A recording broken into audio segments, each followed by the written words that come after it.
jacked up review show. It's a jacked up review show. Jacked up review show. It's a jacked up review show.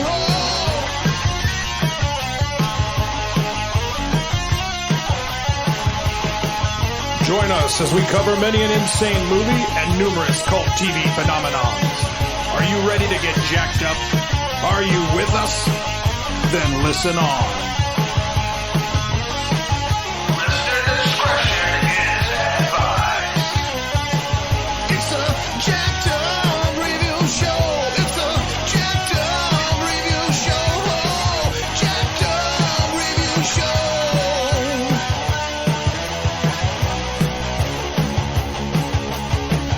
It's a jacked up review show.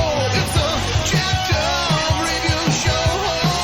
Jacked up review show.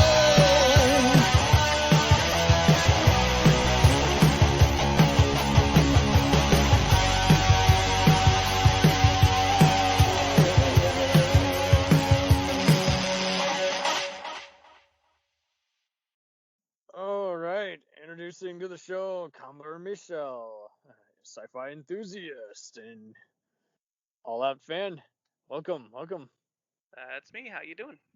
Delightful. Nice to have you here. So, I guess you can hear me good. I can hear you good. Let's get ready to rumble. So, Me.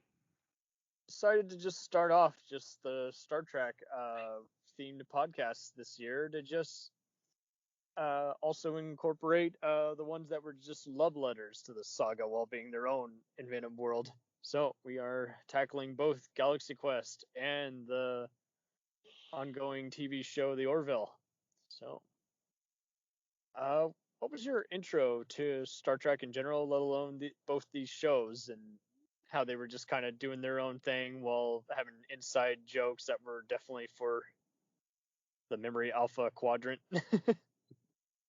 So, Star Trek, I would say I started when I was very young.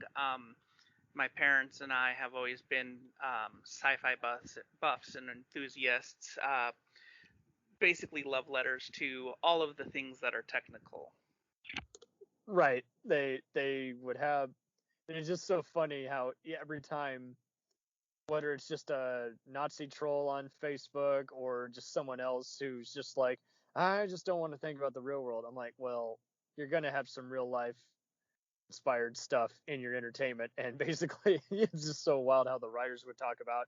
They could talk about any kind of medicine or just other just no subjects like tyrannical politics or abortion or anything else, but it was just all in the disguise of aliens and clones and the prime directive versus doing the right thing and just telling your boss, go screw yourself, I'll see you in court. Just you'd see all this in a typical any of the Star Treks. That was just kind of their nature. They had to honor Gene Roddenberry while also kind of make the fan base happy. Is like, wait a minute, why don't you do this kind of thing? You should stun this evil alien leader. Don't kill him, but stun him and bring him in court while his rebellious guys try and break him out of prison. Or you got to relocate these people who don't want to leave this planet that's actually about to be destroyed by a volcano or invisible predator type creature. I also like the fact that they would cover topics like, if we're going to go all the way back to Star Trek, original stuff like, oh my God, we have a black person and a Russian and an Asian person. Oh yeah, and this alien too. But, we have all of these people on the ship doing things, not just, it's the one person, she's here and gone. They're actually in charge of things. Yeah, and starting with TNG, you notice how they give a lot of the extras that are recurring actual names or one line of dialogue after a while. And yeah, with him, I mean, yeah, definitely. Like the original is like everybody. It really was the first time that someone other than the first three characters did have a big growing storyline that would come back and haunt them. And 5 episodes down the road, it was just people just don't seem to realize It's like the networks just considered it, oh, that cult sci-fi show. It's like, no, this was very inspirational. You see it in everything, whether it's a bunch of people on a crime show who are goofing around in a science lab. You just see the influence everywhere. And I mean, I see it especially in something like The Last Ship, where it's like, okay, yeah, of course, the captain is going down to the surface, and going to participate in the warfare. Works for an action show, not really necessarily in real life, but is like you see that whole deal, and especially with how they would give them a reason, they would work around the actor's schedule, and yeah, I mean, just seeing Uhura just be so brave, just tackling any kind of science conduit before, Spock had to explain what was going on. And yeah, Sulu got to actually manage, how the ship was. He and Chekhov both are controlling how the ship is sailing. If one of them gets knocked out from the blast or battle that they're doing, then the other takes over helming both the weapons and the ship control. So it's like, yeah, it's a big a sense of camaraderie and just a rare kind of duo between certain characters, and if Spock and Kirk aren't talking to each other, then virtually everybody is talking to Bones and pretty much having a heartfelt conversation. Yeah, I also like how they could touch on things that, like, back then was shocking, but to us now, it's like, okay, that's normal. And then we bring up Orville, where you have, a quote unquote married gay couple. And everybody's like, oh, I don't want social justice warrior stuff in my Star Trek shows. And you're like, but you watched the originals and you watched TNG? Did you not see that there also? They're not doing anything Exactly. new. They're just Yeah, touching the net. they really aren't. If anything, people are complaining about it less because, and that's the other thing too. They also try to pretend, oh, this is ruder than usual. It's like, no, you're just now noticing it, and you know damn well this happened in the other one. And if you got a problem with it, you're probably just one of the bigots or bad aliens they're talking about, Mm-hmm. And it just never fails. Someone has to complain, and it's like, and then they do the whole. I love how they'll be pretentious. Do the whole, can't we all get along? I'm like, we are getting along. You're the one causing trouble. So yeah, Galaxy Quest again. I think you could just say definitely opened up the window for how to make your own kind of sci-fi thing. I mean, you had other stuff like Farscape and Stargate, even Red Dwarf. The creators admitted we just were making fun of Star Trek, and doing our own random thing. Mystery Science Theater even references it a bit with the nanites, and it's just like, yeah, it's like. But at this point, Galaxy Quest was just so funny how they just made fun of the actors who are associated with a giant sci-fi show, and then afterwards just do guest spots on westerns and crime shows, and have trouble branching out. And I just thought it was just so. It's even funnier when you just look at it all, especially with Alan Rickman, Graf Hammer, just doing the whole, I want a role that doesn't require heavy makeup. Right? I'm a Shakespearean actor. And Sigourney Weaver, I just love how they just, she'd already been part of the Alien franchise, and I just thought it was just so funny how the way they introduced her character, she's looking like a Farrah Fawcett and Charlie's Angel type, there's just, and anytime you see any of those guys, I mean, Tony Shalhoub ended up working with that director quite a lot on his show Monk, so it just is like everyone's career was kind of a little reawakened, ironically, from that movie a bit, Tim Allen was already Buzz Lightyear, but he's basically playing him in human form, Right? The no, this is real. Right. It's not real, it does kind of just show you how, I mean, the themes really do play pretty well. I mean, they're obviously doing a mock-up of the Free Amigos, so it's a spoof of a spoof, but those themes do speak pretty deeper than anyone even intends, whereas, like, yeah, find out who you're appreciated by, because it might be the least likely audience. Someone out there really appreciates you. You might not be seeing it now, but somewhere down the road, someone's going to ask you about that role, or legit, nowadays you're kind of seeing it with Law and Order. People are watching that and saying, hey, now I feel comfortable actually speaking out as a victim of some crime or injustice. And I mean, it's kind of even goes back to the Daily Show. They're like, oh, we're not a news network, but they know damn well a lot of people prefer to watch them as opposed to just get, bored or fed up seeing a over the top, reporter start an argument with somebody. It's like, yeah, we'd rather you amusingly talk about some news and then let us soak that in. And I guess you could say the Orville really does kind of, they even get a little deeper than, say, something like Babylon 5. I mean, they're talking about aliens who, will disown you if you do this operation. If you do this kind of practice, if you stay with this, is like, oh, it's not what we intended you to do.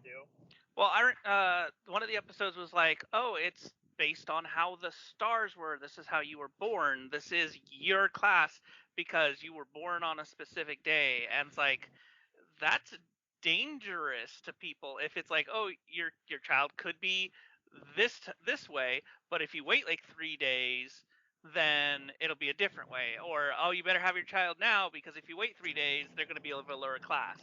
So you can see I do remember medical that things episode.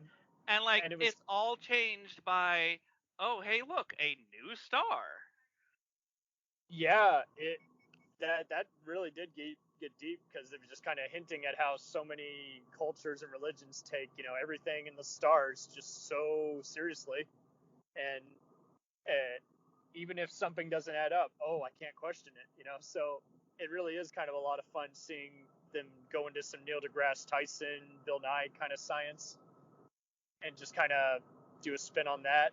They do some other amusing stuff, inside references, like the asteroid belt chase in season 2 is a total Star Wars Empire Strikes Back, shot by shot reference. They have some other Twilight Zone kind of stuff where, not that any of the Star Treks didn't have those moments, but they go a little even deeper, where it's like someone is imagining someone else is invisible or looks like a giant spider, Right. But yeah, no, the science angle, I think, really does open it up a lot. And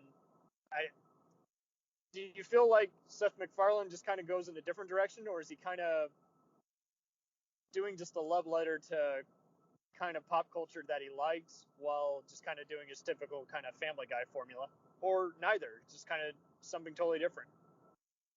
So at first, I felt that Seth, like he had his shoes to fill. He had to make his show, but he did it in such a way that, haha, slapstick comedy here, haha, this. But if you follow the underlying story, the character building was great. You think about Isaac, how intelligent he is, but flawed because he doesn't know certain behaviors. And then the scene with the rain on the bridge, they brought that up as a romantic thing, and then immediately turned it around to, we are the weirdest ship on in the whatever. It was a mixture of romance, humor, science, a little bit of awe, and comedy all together in one. And so, do you find that in Family Guy? Not so much. It's more of a slap you in the face. Not really, no. But also, Family Guy jumps from point to point to point, and the Orville's like an hour-long episode. You watch it for an entire hour, and you don't realize an hour has passed at the end of it. Instead of going, oh my god, this show's got another 30 minutes to go, you're like, wait, it's over? Oh, it's been an hour. Oops, I have to go. Yeah, I've noticed, the only people I've noticed, and I don't mean to villainize them, but the only ones who I noticed who weren't caring for it were just people who kind of just, I don't want to say want the lowest common denominator, but just for whatever reason, they just weren't, even though they were a fan of some of those space shows or something, it lost them. It was just too weird for them. And I noticed the way they're wired is just kind of, they want everything just hand delivered to them. It's like, well, okay, some stuff you do actually have to reach for, but they're doing a various level of different kind of things, and I think you guys are just being way too harsh on this, especially if you're already fans of Seth. He doesn't have to give you all the potty humor up front, let alone at all. And I think you can bite your words on that one, guys. But yeah, that's a very good point. He does kind of go even deeper with just having other little Easter eggs and other stuff in there. It even takes you a while to realize just every other actor is someone who is a fan of Star Trek or guest starred or had recurring roles, like the Doctor on there, Penny Johnson Gerald. She was on, Deep Space Nine as, Sisko's second wife, and some of the other guys, had big part roles or had a similar kind of dialogue. So of course they're going to be, on the show. I had the opportunity to listen to a live interview with John Cassar earlier in I want to say at the beginning of 2021, and he talked about how both he and had wrapped up Orville season 3. It's just taken a while to post, and he pretty much echoed what all the other actors had echoed at a GalaxyCon live panel over Zoom, how Seth is so trusting of everybody, and because he believes just anyone can do a good job.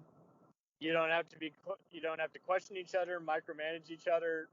It pretty much just shows on screen, and because he's letting them do something they typically don't do, and John, is best known as the director of stuff like the Kennedys miniseries in 24. He had been the serious drama guy, and so Brandon Braga had worked on The Ladder, as well as, is best known as the showrunner on Voyager and Enterprise. And so when he was working with Seth on this show, and Jon Favreau's even getting involved as like a consultant, he instantly, signed up, and he said it just was so much fun to do kind of what you've already been doing all your career, and yet still tweak it and make it be funny, even though kind of like The Office, it's straight face, just the jokes land.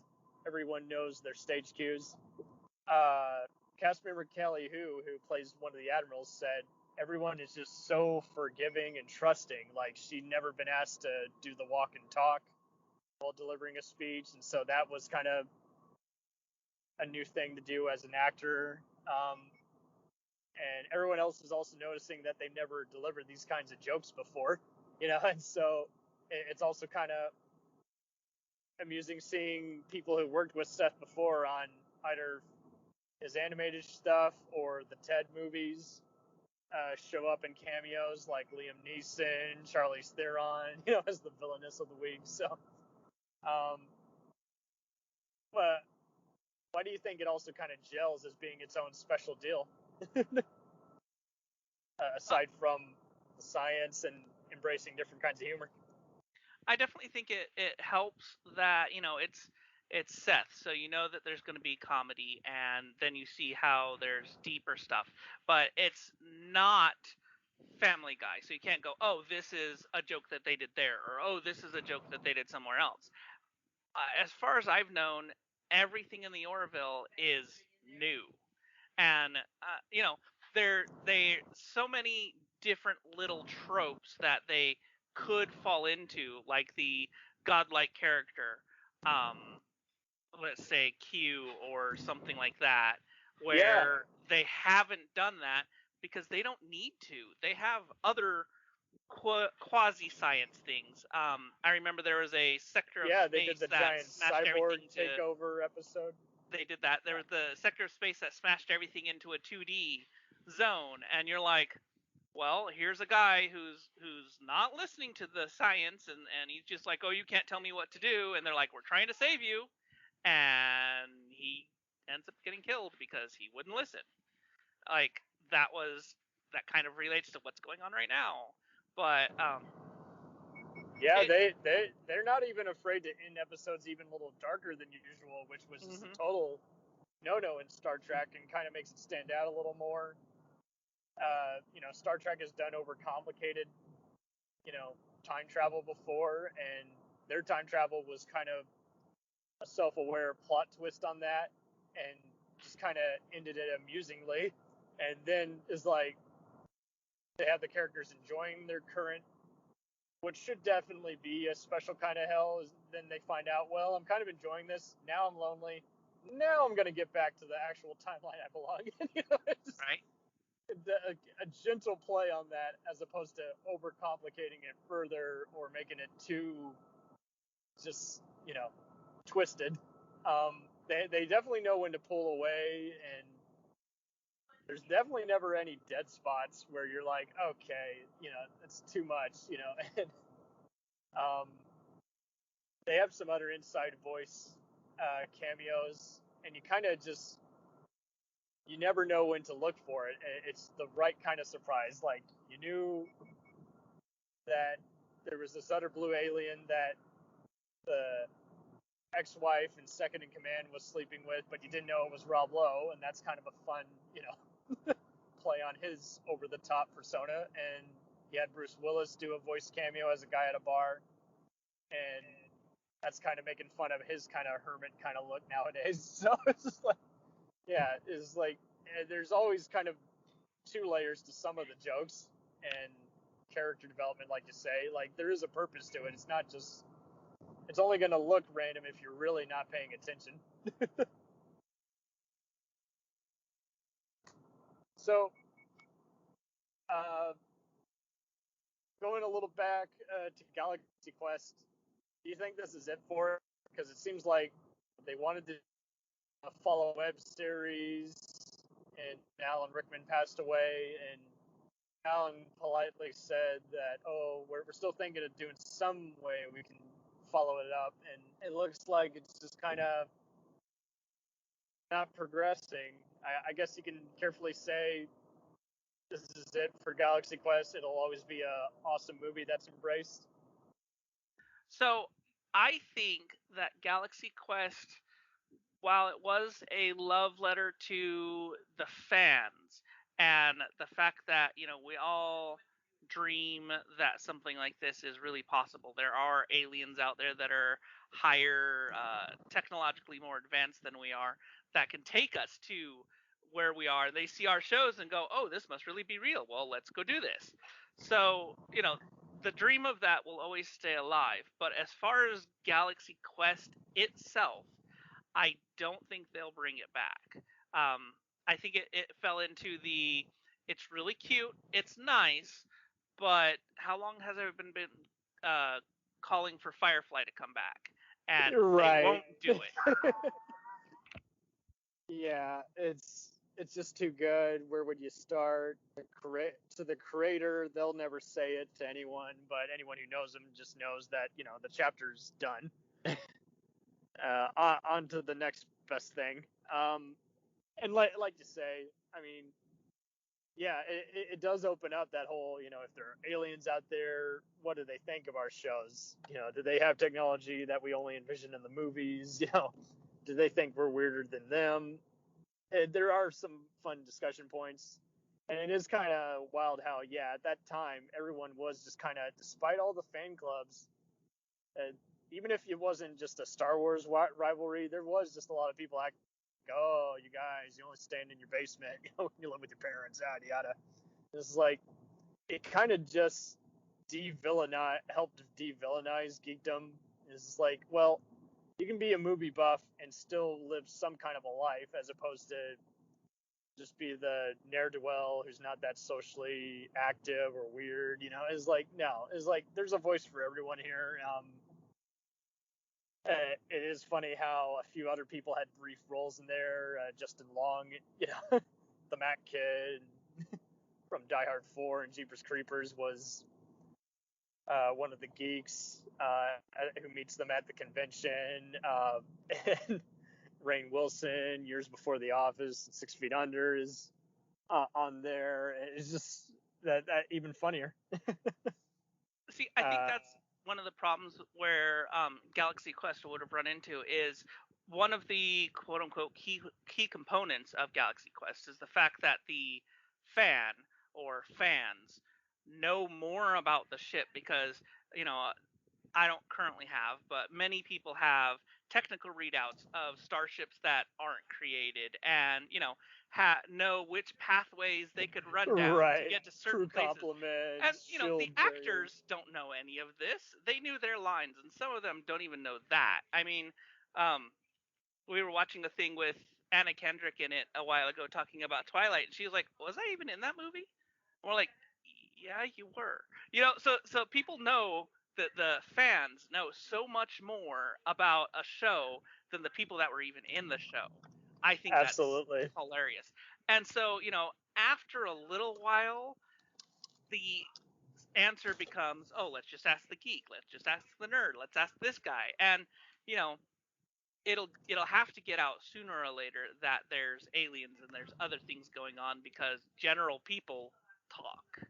So they Yeah. would turn that show from a sci-fi show into a the what happens when Earth knows that they're not the only ones here. So I think that's one of the things that would hurt Galaxy Quest. That's a very good point because people realize are slowly seem to be waking up to the fact that okay, well, some when in the writers' room, all they knew is how many people supposedly were on the ship, and then they change it by season. We're adding 10 extra to that compliment, crew compliment, but that's all they know. You know, they're always changing the science of what the ship can or can't do based on the episode. And like you say, is like when people forget they didn't have a Wikipedia, they didn't have IMDb back then until like '96. They couldn't check, what was on the internet, you know. So for the longest time, no one knew what or anything because there wasn't resources were limited before the internet grew even larger. So yeah, it's like don't fault your fans for calling you out on stuff, and they do address that at the beginning of the movie, which is so funny. Is like Alan Rickman is getting feisty, and Tim Allen is had too much to drink and says something slightly rude, so that's making fun of Shatner before he embraced the Captain Kirk cult fandom. Is like, but it's true. It's like actors only know. I mean, I've even had to tell my parents before, because I did some acting in college and just knew I got a sense of the director doesn't tell the actor how to act, and same thing with the actor. They don't tell the director how to direct or the writer how to write. And it is so funny how everyone seems to be like, well, how did they get into character and do all this stuff that they do? It's like they add a character backstory. That's what they do, and everyone just says, oh, I don't think that's necessarily needed or anything. It's like, well, that's the thing. It's like even if it's not needed, it's how they work. It's how they get into character. They only know why they do these mannerisms, and they justify that. They don't necessarily know why characters are acting a certain way. They're just having to, figure it out. Well, like on that note, how does the character act? I have a lot of military experience, and I've seen the bridge of a aircraft carrier, big military ship. And it's literally the people up front don't act unless they're told. Or, you tell somebody, go to this heading. That person's going to go to the heading until they're told to stop. And they're not looking for anybody to question or to ask or anything like that in a military sense. Star Trek mostly covered that with everybody needing the order, like, go ahead and go to this point at that speed. And there wasn't any question about it. There wasn't any, maybe this is better or something like that. But on the Orville, they were like bullshitting a little bit. They were friendly to each other instead of it being strictly military. And that is more character building to a military person than Totally. I bet most people even notice, because you're like, wait, he didn't just say yes, sir. He kind of toughed back a little bit. That's interesting. Yeah. I mean, and to actually they do get a little more military than even Deep Space Nine and Babylon 5 at some point, where they're just like, and their twist on it is just making it more just kind of, are you talking back as a friend? Are you talking back, just because you don't respect my authority? That they do show a few different other admirals, and I mean, even the beginning episode where they had the perfectly cast Victor Garber, who's always good at just playing these kind of, royal kind of people, Right. big cheese types. They just have him just kind of be like, yeah, I'm the only guy who vouched for you, and I get that your ex is on the ship, but I want your career to reactivate because you're one of the few smart people who I think could do more. And it's like, that's motivation. That is good character building. That's enough to make anyone, the viewer, invest in a program when they know, okay, imperfect person, I can relate. I'm at a job where I'm not valued or want a promotion, but I have to earn it, and there's more barriers. Yeah, and uh, when it's a sticky situation, it can be really amusing comedy, or the awkwardness can be well crafted. And so yeah, it's like when I see Mercer, I don't see any other kind of captain that he's a spoof of. I see a guy who's got a lot to lose and a lot of surprises around the corner as well. Oh, yeah, no, that's a good point too. I mean, there's never any confusion about what someone represents or is modeled off of. And yeah, I mean, when you look at Star Trek, they had to just kind of make everyone happy and just loosely base it off military stuff. And yet, so many actors there, I guess that's why they went for a lot of the people who were on Broadway or had a theater background, because basically, you know, they're they're more appreciative of whatever kind of set they're building. Whether or not it reflects real life, that's a different story. I mean, the actor James Doohan, who played Scotty in the original, was, served in like the Canadian Special Forces during World War II, and that's kind of why he had kind of that gist to him. That's why he was perfect to play Scotty. He had kind of the slow response time and observational aspect to him. And they do a good job of giving all the other crew members a lot to do, instead of just saying, okay, who's the Sulu equivalent? Who's the Uhura equivalent? Who's the Spock equivalent? It was like, you kind of get a next gen kind of theme, especially with, the guy controlling, the photon torpedoes is obviously a dig at Worf, but he doesn't have the same Worf background, Brodus. Yeah, I've noticed stuff like that. I mean, you have to have a you have to have a pilot, you have to have a gunner, you have to have a science person on a ship like that. But they also added in other stations and didn't make it seem like, oh, this person's a replace for that. It's this person acts this Yeah, way. even when they replaced the one young ensign gal, they don't at all act like she's, regrettable. They still spend some serious time showing what her family life is like, how she misses it. And that was good, especially when the actress wanted to move on to a few other shows. It's like Seth knew how to, colorize it and make it still be part of the storyline. And it's like, yeah, that's what you should do, instead of, oh, your story's over. Sorry, guys who were invested in one of those characters. We're not talking about you anymore. Right? And I think so many shows have they just have not braced for that. They haven't done the Dick Wolf standard, okay, make way for someone new. um, some shows are really good at it, and others just really struggle. They just can't get that voice back, or the producer and actor were just in such hot heat and anger towards each other, just creatively not getting along, to where until one of them moves on, good luck getting that actor back, and doing some fan service. And at the same time, I think people are slowly waking up and realizing you don't have to have the same characters each time everywhere. A character can take its course and just you fill in the gaps. And at the same time, like you say, no fair just having a character and then giving them nothing to do. I think a good equivalent is probably going through it again. I've gone through the whole series of The Closer and Major Crimes.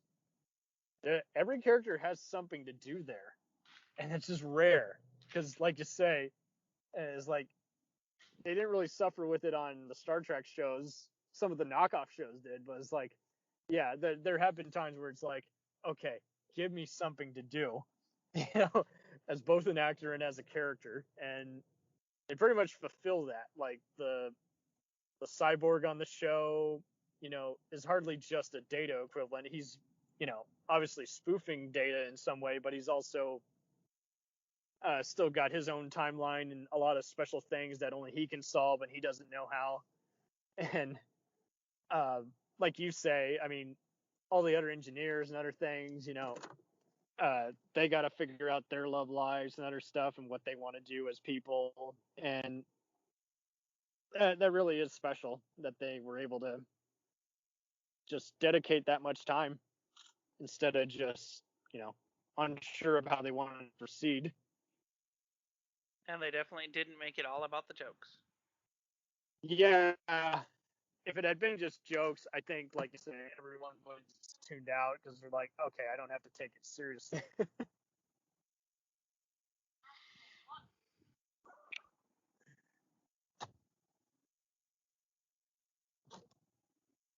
And other than that, when do you think season 3 will come back? Do you think they're taking their time trying to figure out what platform it's on? Because I know Seth is getting involved in some other projects. I mean, I don't know about any of the back ends, but I just hope that whatever they do it safely. This whole last year really threw a bunch of wrenches into a bunch of things, and you're like, okay, this is taking a little bit longer. I think at this point it's one of those, we've waited long enough. A couple more months, even to the next year, might just be okay. But after Yeah, a I know. while, people are going to start forgetting the show even exists, and it's like, how much of the show is going to be do you remember what we did last week? Yeah, they really gotta get it figured out because people keep asking when is season 3 coming out, and anymore, like if another year goes by, they'll basically have missed their window. Mm-hmm.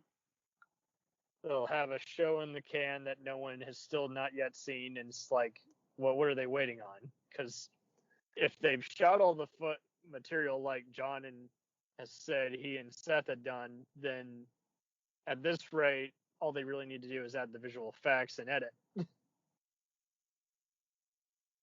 So it is concerning. It does make people wonder if they just need to keep reaching out on Twitter. Yep. Well, I think that, the more that general people say, hey, we need a show, it helps them to see it. But again, I'm going to fall back to the Firefly scenario. How many people are screaming and clamoring? There's board games. There's, there was a computer game at one time. There's people that can tell you things about Firefly that you don't even think about, the way ships act. And you're like, where's that show? If the people want it enough, does that make it happen? The answer to that is obviously a no. So. No. Even with crowdfunding, I mean, people have to want it. There has to be enough backing, otherwise you just threw money away. Well, so thank you so much for being on the show. And if you want to promote anything, you can. Other than that, I think this is a wrap. Nothing that would make sense to anybody if I start talking about it. I like to recreate the Middle Ages and belong to a group that dresses up in armor and learns about our history. It's called the SCA, or Society of Creative Anachronisms.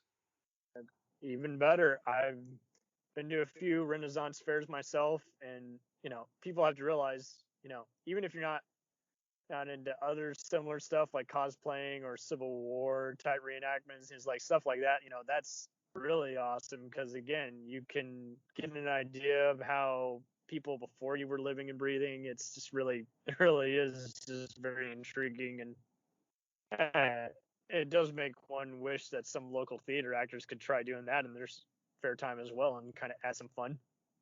Yeah, no, awesome. Feel free to promote that, and have a wonderful rest of the week, and I will keep buzzing you on when this episode drops. Sounds good. Thank you much. We're looking at probably 2-month wait, but yeah, I'll doing 3 episodes a week, and I'm always just promoting them on Instagram and everything and Facebook. So yeah, thank you ever so much for being on here. It was a very fun, quick chat. Bye-bye. We'll return after these messages. Hey, feeling down? Feeling low? Not enough podcasts about movies in your life? Why not try They must be destroyed on sight. the new Podcast Cure-All? Sure to get you right with the world and on a path to better living. We have exploitation, we have Italian horror, we have zombies, we have slashers, we have crime films, we have spaghetti westerns, we even have sci-fi and sex comedies.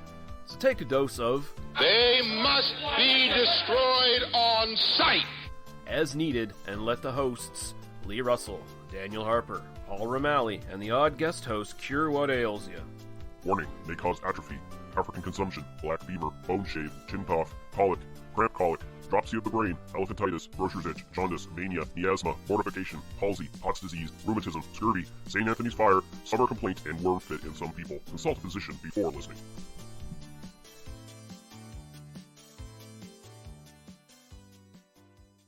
Hey, I heard you like movies. I heard you like to hustle. I heard you like podcasts. Well, guess what? There's a podcast for you out there called The Home Video Hustle. Damn right. Every Friday, we talk about whatever movie PJ picks out the bag. What does that mean? Every Wednesday on our YouTube page, I put a bunch of movies in a bag, and PJ picks one out at random. And then we just watch it. We talk about it for maybe like an hour, hour and a half, 2 hours, whatever we feel like doing, wherever the conversation leads us. But do we actually talk about the movie? Most of the time. Ah. Tangents galore. Yes. So believe me, we may be a movie podcast, but it's not always about movies. We may talk about video games, Music. Yeah, that's the big one, music. Sometimes we might get a little bit of politicalness in there. Yes. Sometimes we may just, we know what we like to do. We like to tell stories, PJ. Ah, yes. I am the master storyteller Yes. of the podcast realm. Undefeated. So if you like to hear about movies, video games, whatever foolishness comes to our mind, the most random stuff you could think of, check out the Home Video Hustle. You can find us on the Stitchers, Yes. the Google Play, Yes. Apple Podcasts, What else? Podbean, What else? Podcast Addict, Goddamn. all that. Ain't no reason you can't get your hustle on. We everywhere, worldwide, baby. Hustle, motherfucking hustle. Hey, we can't cuss in the promo, PJ. Ah. We gotta be family friendly. There may be podcasts out there that don't want his hair to say Ah. Ah. all Yeah. that good fun stuff. Well, you. Don't run the listeners away, PJ. Ah, I'm sorry. But this is going kind of long. Yes. So we'll end this and say, hey, check out the Home Video Hustle every Friday on all the various podcast outlets. Peace. Peace.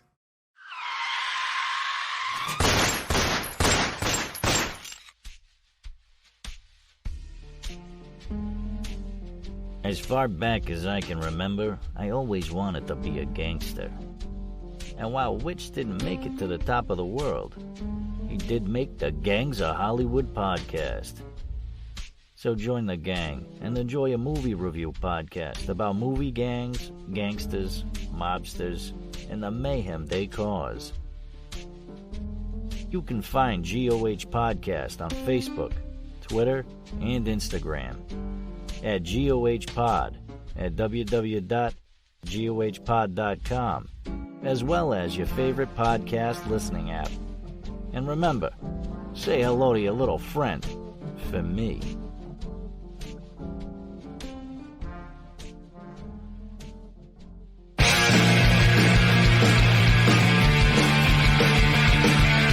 If you take two old punk rockers who are past their prime, put them in front of a movie screen and give them a podcast, what do you get?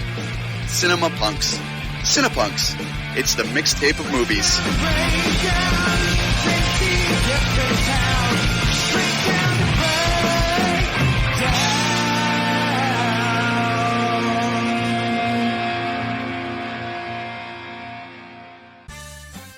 Did you ever see a film at such a young age it left you traumatized with cinematic wounds? Necrophilia. It's a dead issue, man. Don't push it. Cinema Psyops is a weekly podcast documenting an ongoing experiment on the mind of an unwilling test subject. No one should have to watch this movie. Oh, no one should have to watch this? No one should have to watch this movie. Surprisingly, it's not a topic that a lot of people really want to tackle. I'm shocked, prudes. I know, really. Right? It's the next sexual frontier that no one wants to explore. I am, in the most sincerest of senses, disappointed in you. It takes a powerful goddess like Connie, jam her arm down the monster's throat and kill it. Oh, I'm still tripping out over that. Even as a kid, I was like, I gotta find a girl like that. Every week, I get a new look of disappointment that I never thought I could get out of her. Unimaginable. At 12 years old, you should not be watching this movie. Obviously. At 13, you should not be. 14, you shouldn't be. I'm not entirely sure even 17-year-olds should be watching this. Just because you're offended by something doesn't mean that you have the right to demand that it doesn't exist. Watching this film again, I had all of this like little nerd glee with everything that kept little popping history up. all popping up absolutely. at you. So I totally loved this film. Hey, I know why you couldn't see that. It's because your brain's warped from watching this shit at 12 years old. Yeah, this is a rough movie. I told you ahead of time when we were getting ready to do it that it was How going to be a did you rough watch one. this shit at 12? Because physical wounds heal, cinematic ones don't. Listen to Cinema Psyops.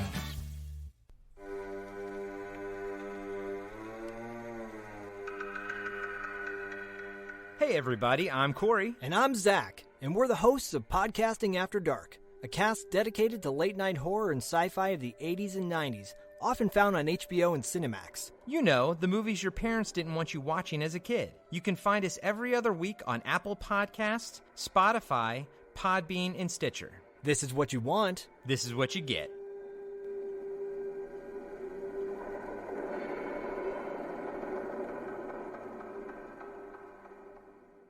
It's time, let's check our cue, baby. Pair it with a couple brews, baby. We love good movies. We love the bad ones too. So we watch them all and pass their lessons on to you. Oh yeah.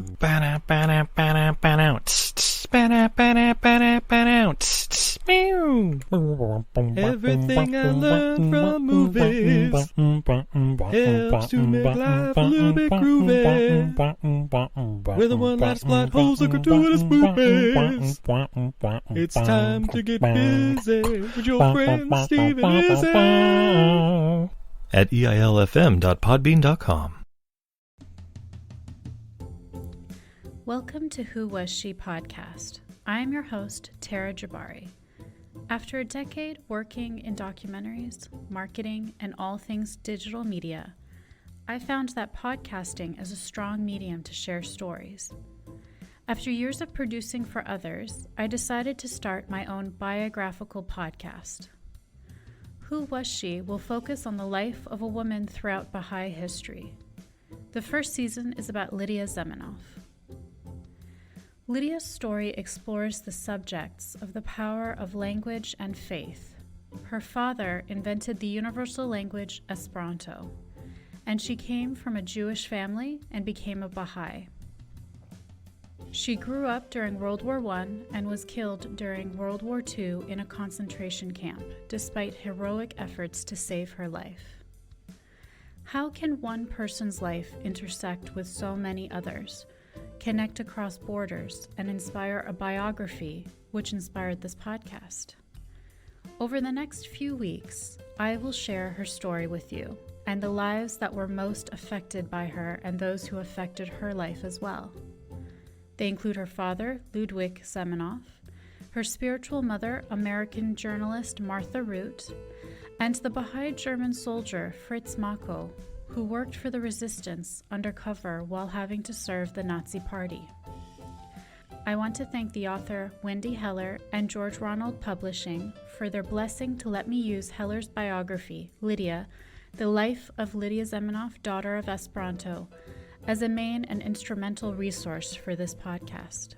So please subscribe and learn about this amazing woman who traveled through 3 continents in an effort to bring unity through the power of language. You can also find more information on our Instagram, Facebook, and Pinterest at Who Was She Podcast. Music was composed and performed by Sam Red. I am your host, Tara Jabari. Join us next time as we begin our journey about Lydia Zemenov.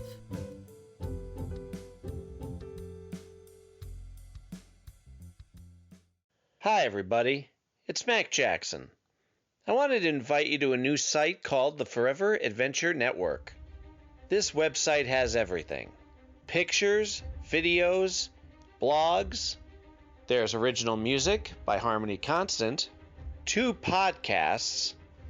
One is the MacGyver podcast, where we celebrate Richard Dean Anderson, his iconic roles, and how it's influenced our lives.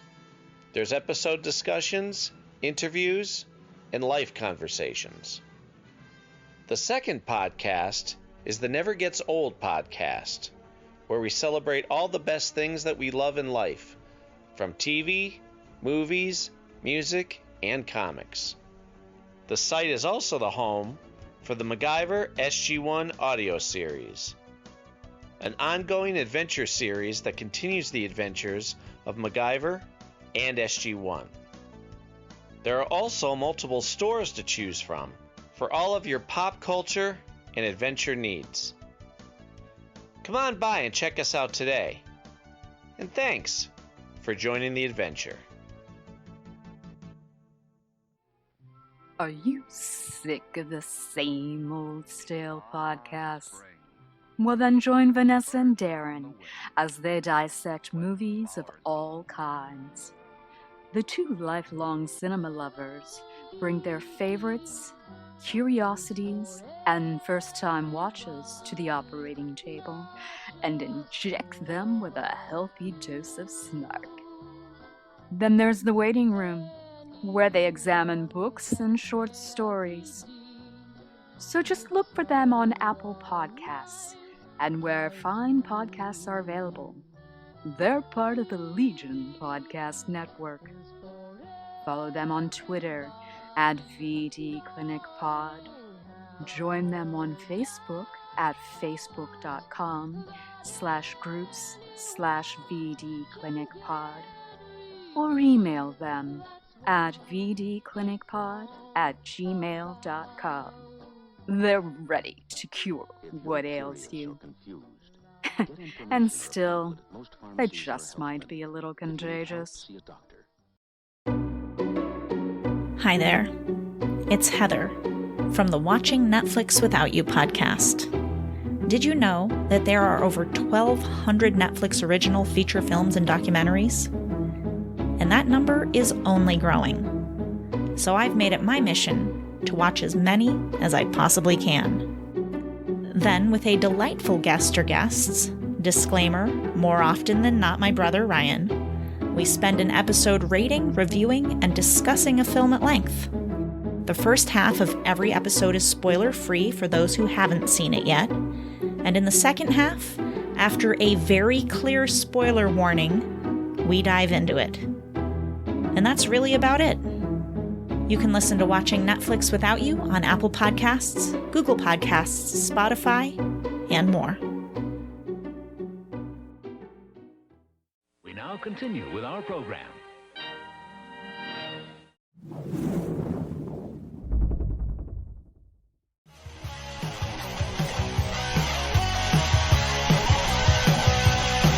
Follow us on the web on Facebook, Twitter, and Instagram. The podcast is available on Podbean, Spotify, iHeartRadio, Anchor, Apple, and anywhere else podcasts are available. Feel free to review our show and leave comments on any of those sites. Thanks a million for listening. It's a jacked up